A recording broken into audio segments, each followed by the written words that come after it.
The enigmatic figure of Grigori Yefimovich Rasputin remains one of the most polarizing and scrutinized characters of the 20th century, a man whose life felt less like a historical record and more like a dark, feverish folk tale. Born in 1869 in the bleak, frozen expanse of Pokrovskoye, Siberia, Rasputin's beginnings gave little hint of the political storm he would eventually ignite in the heart of the Russian Empire.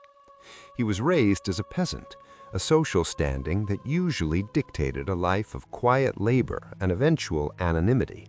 However, Rasputin possessed a restless spiritual hunger, or perhaps a calculated ambition, that led him to abandon his wife and children to wander across Russia and beyond as a strunnik, or holy pilgrim.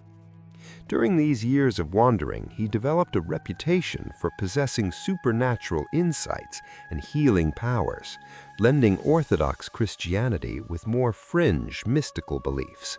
By the time he arrived in the imperial capital of St. Petersburg in 1903, he had transformed himself into a holy man whose piercing, hypnotic gaze and raw, unwashed charisma fascinated an aristocracy increasingly obsessed with the occult and the divine.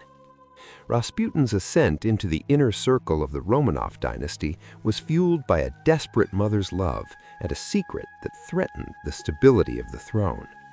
Tsar Nicholas II and Tsarina Alexandra were hiding a devastating reality. Their only son and heir, Alexei, suffered from hemophilia, a condition then untreatable and often fatal.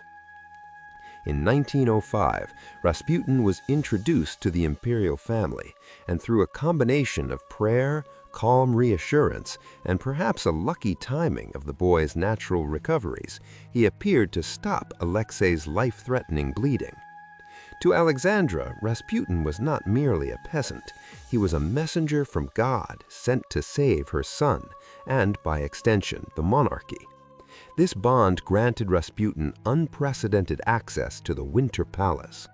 While the Tsar remained somewhat more skeptical than his wife, the Siberian elder became an indispensable fixture of their private lives, a development that horrified the Russian nobility and the political establishment, who saw him as a dark force corrupting the purity of the crown.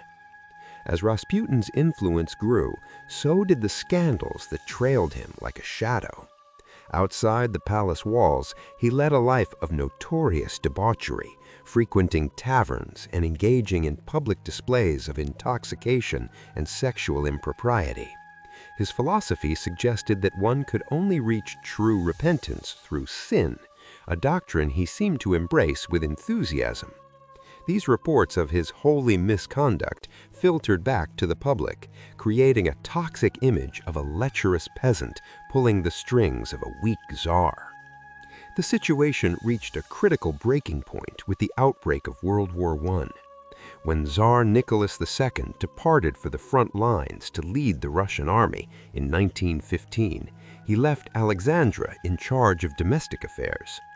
Under Rasputin's heavy influence, she began dismissing capable ministers and replacing them with sycophants who were loyal to the monk.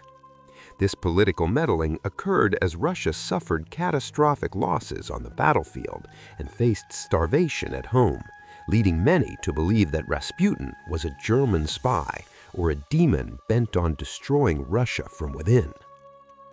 The tide of hatred toward Rasputin eventually solidified into a lethal conspiracy among the Russian elite, led by Prince Felix Yusupov and Grand Duke Dmitry Pavlovich.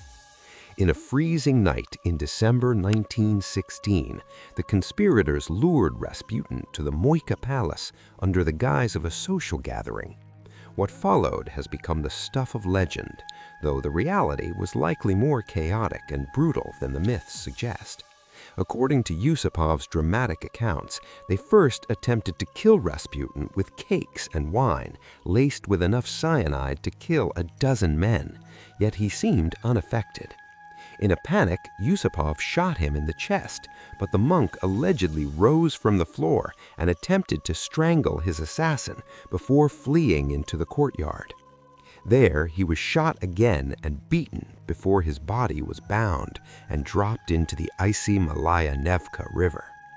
When his corpse was recovered days later, the official autopsy found that he had died from a gunshot wound to the head, though popular myth persisted that he was still alive when he hit the water, struggling to free his hands.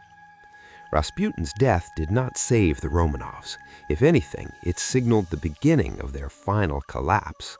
He had often warned the Tsarina that if he died, the imperial family would follow within 2 years, a prophecy that proved hauntingly accurate. Deprived of their spiritual anchor, the Tsar and Tsarina became even more isolated as the Russian Revolution of 1917 erupted. Within months of Rasputin's murder, the monarchy fell, and the Bolsheviks eventually executed the entire family in a basement in Yekaterinburg. Rasputin remains a symbol of the decay of an era, a man who rose from the mud of Siberia to the heights of power through a blend of genuine charisma and the desperate vulnerabilities of a dying regime. He was a bridge between the medieval mysticism of old Russia and the violent modernization of the 20th century.